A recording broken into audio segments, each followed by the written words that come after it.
there will be a live stream here in Phoenix where we address in a clear and comprehensive way the claims and accusations, the false accusations that have been made against Charlie's family, friends, and the people here at Turning Point. We plan to walk through everything carefully and thoroughly. If Candace is available, we would sincerely welcome her participation in that live stream at our studio here in Phoenix.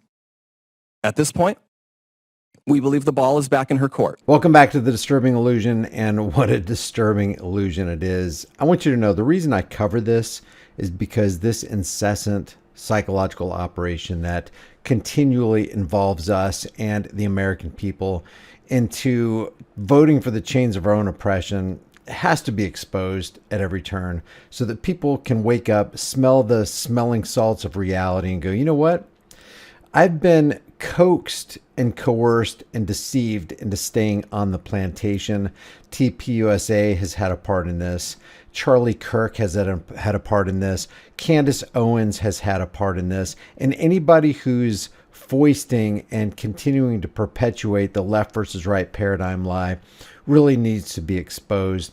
And Blake Neff, who is on the staff of TPUSA, which is the Palantir USA, because we know that Charlie Kirk, while he was still alive, was good friends with J.D. Vance, who is owned by Palantir, which is owned by Peter Thiel, one of the techno bros, one of the PayPal mafia, who wants to set up the surveillance and control grid.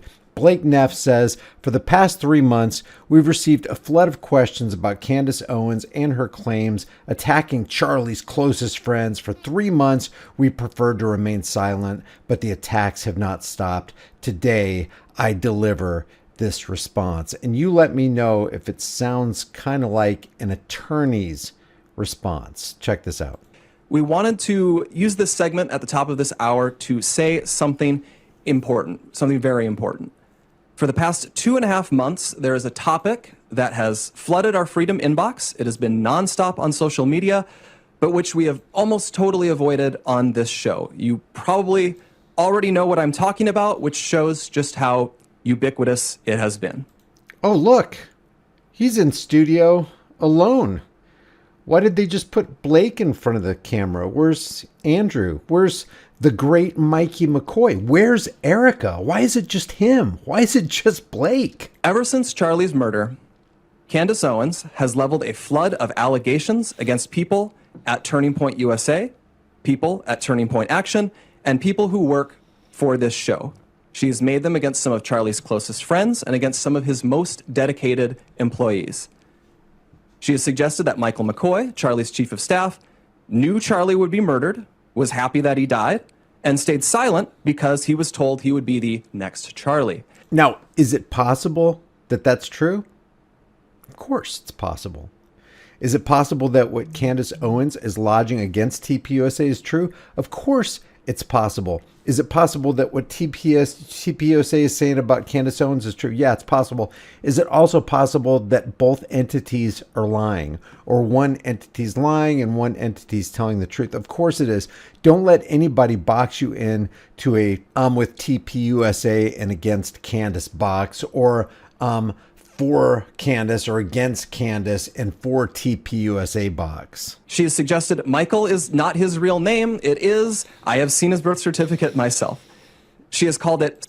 I have never seen any one of my friends' birth certificates. As a matter of fact, I don't think I've seen my own family member's birth certificate. That's kind of weird, Blake. Suspicious that Mikey's wife, who works at Turning Point, helped plan the campus tour event where Charlie was murdered. Do you mean his wife, the most happy widow in America? Is that the wife that you're talking about? The WWE gangster ring wearing wife? Is that the wife you're talking about, Blake? Which she didn't, by the way. She doesn't work on campus events. Candace has suggested the Utah Valley University event was unusual, and its details suggested a, quote, inside job.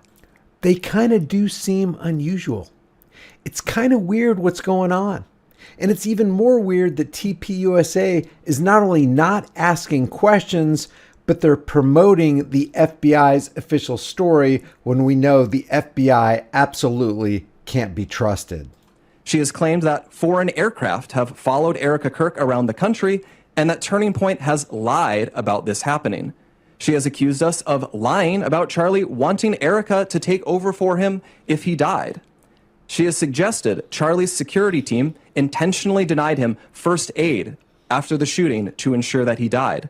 She has raised suspicions about the head of our technical team because he took an SD card out of a camera. She has spread absurd claims that Tyler Boyer, who we just had on the show, sexually abuses male interns.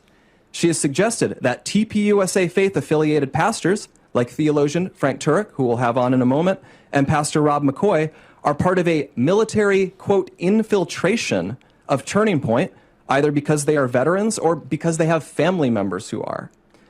Even if not everyone has been named specifically, though, Candace has effectively tarred everyone here with complicity in Charlie's death by repeatedly saying he was, quote, betrayed by, quote, everyone. She has said Charlie's murder, quote, had to be approved by Charlie's friends, and then suggested those friends might have her murdered too for, quote, knowing the truth. She has made claims of financial impropriety and fraud at Turning Point, adding up into the millions of dollars, which, again, is not true. Charlie made sure the organization was audited by a third party every year. He personally reviewed and he signed off on every expense report, and literally every single bill paid by the organization down to a single United States dollar. We have never missed a 990 deadline.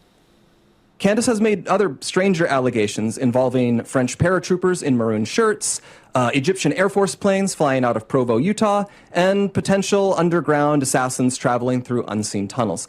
At one point in early November, she started wildly throwing suspicion on members of Utah Valley's soccer team for wearing hoodies.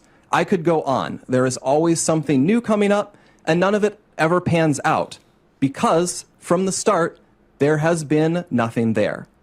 The attacks and allegations from Candace are either lies or they are innuendos thrown around with a total, reckless disregard for the truth. Wait. That's weird. Candace's claims are either lies or just reckless disregard of the truth. Wait a minute. Wouldn't you know that as a representative of TPUSA? Wouldn't you be able to say, all of these claims are not true? They are bold-faced lies. You don't give people the choice. You just tell people the way it is if you're actually standing on truth. I mean, don't you? But how could you be standing on the truth when you're promoting the government's official story about what happened and who supposedly did the heinous act? So that Candace can manipulate and string along an audience of people who don't realize they are being played. Instead of being able to grieve properly after one of the most heinous murders in American history, a murder many of us had to witness, my friends have had to endure harassment from people who have gotten whipped up by what Candace is saying. In fact, I would say we have suffered more harassment from these people than we have from Antifa supporters who overtly celebrate Charlie's murder. And just like a lot of those Antifa members, many of these people take this delight in how gross and unpleasant they can be. What our friends have had to endure is not funny, and it's not insignificant. It is evil. I have seen it. For months, we have received hundreds, thousands, I suspect, emails and calls asking us to respond. People have wanted us. That's all? Just hundreds or maybe thousands? I bet it's tens of thousands, if not millions, since every single one of Candace's videos gets millions of views. To invite Candace on the show. But for a long time, our approach was to... Wait, what was that? Say no. Emails and calls asking us to respond. People have wanted us to invite Candace on the show. But for a long time, our approach was to say nothing. We did that for several reasons. First, we thought that her prevarications were so absurd that nobody would believe them. We shouldn't have to answer questions about secret tunnels or Egyptian Air Force planes. That sort of thing is just, it's beneath contempt to respond to. The second reason we've said so little, though, is because there's a good rule of thumb, which Charlie followed. Do not feed the trolls. Focus on the mission, reviving America, uplifting young people, making heaven crowded. Don't give air to people who want to tear you down and sow discord.